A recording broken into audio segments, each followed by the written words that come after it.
Hey, what's up, guys? Kris and Michael here with KRE8Insights.com. In this video, we want to answer the question, how many edit revisions do you allow clients to make, within the confines of a video production contract?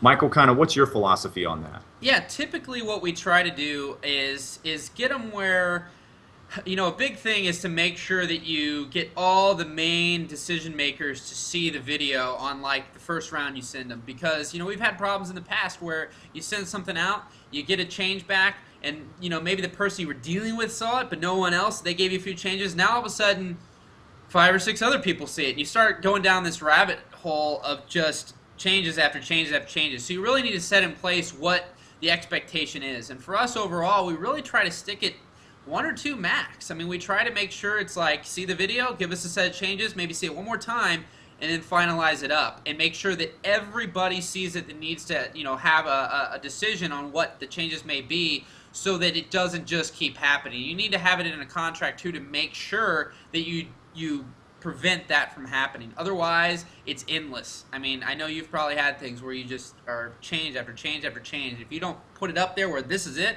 they're going to take advantage of you, and be ready to know that they can pay more for additional changes. So that's a big thing, but definitely set the expectation up front, because you don't want to set the expectation midway where it's like, oh, well, yeah, we got to stop here, because then they're like, well, you never told me that. So that's kind of our 10 cents.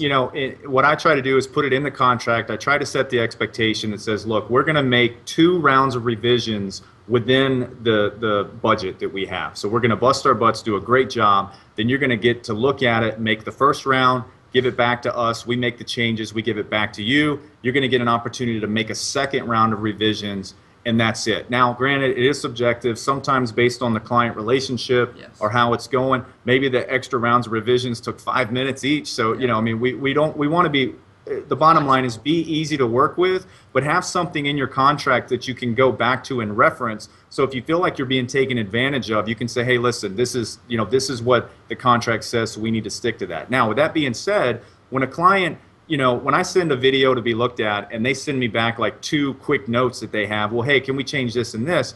Then I will kind of come back and I'll make the recommendation, hey, I tell you what, number 1, is this everything you want to change to the video? If not, take a few days, look at it, get some other people, other decision makers to look at it, and send me back a master list of changes, because I'm willing to make as many changes as we need to make within this first round, so the second round can just be spent kind of, cleaning up some edges and that kind of thing. So it's funny how the more you communicate with a client, the better they seem to understand. Now, if they come back and what they want to change are like changes to the script, I mean, these are changes you've never even seen, Yeah. Then you kind of say, hey, listen, this is really outside the scope of the project, and maybe you say, we can make these changes, but we're not going to be able to give you a second round of changes. Or you can say, in order for us to make these changes to the script, there's going to be additional voiceover costs, some additional editing that we didn't initially budget for, so we can do that for an additional $1,000, $500, whatever it is. And it's amazing how, if that client really wants to make that change, they'll pay you the money. If they really don't care if the change is made, they'll go, it's not that big a deal, don't worry about it. So the point is, have something in your contract and in your communication that makes them understand that they only get so many changes, or else it will be open-ended and it will be a big pain in the butt.